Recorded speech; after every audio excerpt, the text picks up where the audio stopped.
আসসালামু আলাইকুম আমার প্রিয় ভাই এবং বোনেরা, কেমন আছেন সবাই? আশা করি আল্লাহর রহমতে ভালো আছেন।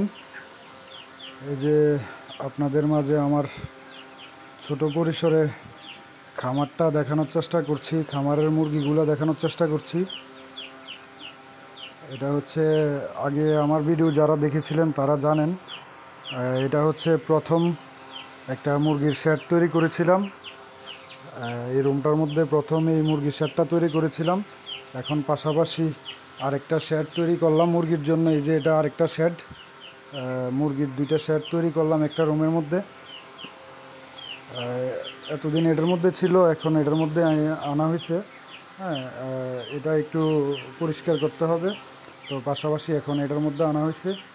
আর এটা একটা রুমের মধ্যে আমি এভাবে করে দুইটা শেড করে মুরগি পালন করতেছি।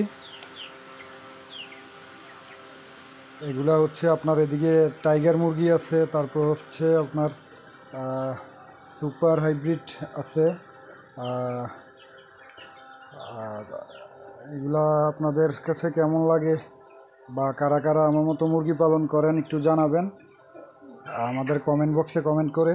আর আমি যে মুরগির দুটো শেড বানালাম একটা ঘরের মধ্যে, এটা কি ঠিক হয়েছে কি না বা এভাবে পালন করাটা কেমন লাগছে আপনাদের কাছে একটু জানাবেন। আর এটা কিন্তু আমি নিজেই তৈরি করছি। এই যে খামারটা দেখতে পাচ্ছেন, মুরগির শেডটা, এই শেডটা আমি নিজেই তৈরি করছি। হ্যাঁ, এটাও আমরা নিজেরাই তৈরি করা হয়েছে। তো এদিকে এখন আপনার মুরগি আছে টোটাল, এদিকে 25টা মুরগি আছে। তো আসলে মুরগির সাইজগুলো হচ্ছে এখন আপনার এক একটা সাইজ হয়তো বা 1 কেজি বা 1 কেজির চেয়ে একটু কম বা একটু বেশি এমন হবে। তো আশা করি আপনারা দোয়া করবেন। আর আপনাদের মাঝে আমি আমার মুরগির খামারের ছোট পরিসরে খামারের ভিডিওটা শেয়ার করছি আপনাদের মাঝে।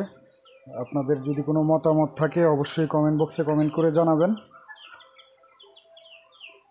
আর কারোর যদি জানা থাকে টাইগার মুরগি আনুমানিক কতদিন বয়সে ডিম পারে একটু তাও আমাকে জানাবেন। আমি যতটুকু জানি ইউটিউব দেখে বা শুনে, সেটা হচ্ছে 4 মাস, 4.5 মাস বা 3 মাস, 3.5 মাস থেকে নাকি পারে। কোনো ভিডিওতে শুনি 4 মাস, 4.5 মাস। আবার কোনো ভিডিওতে শুনি অনেকে বলে যে ওনার মুরগি নাকি 3 মাস, 3.5 মাসেই ডিম পারে।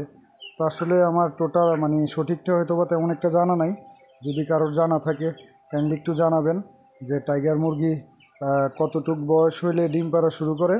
এটা যদি কারোর জানা থাকে অবশ্যই আমার কমেন্ট বক্সে কমেন্ট করে জানাবেন। আর পরিশেষে এই বলতে চাই, লাইক কমেন্ট শেয়ার করবেন, পাশাপাশি আমার জন্য এবং আমার খামারের জন্য দোয়া করবেন। ভালো থাকবেন সবাই, সুস্থ থাকবেন। আল্লাহ হাফেজ, আসসালামু আলাইকুম।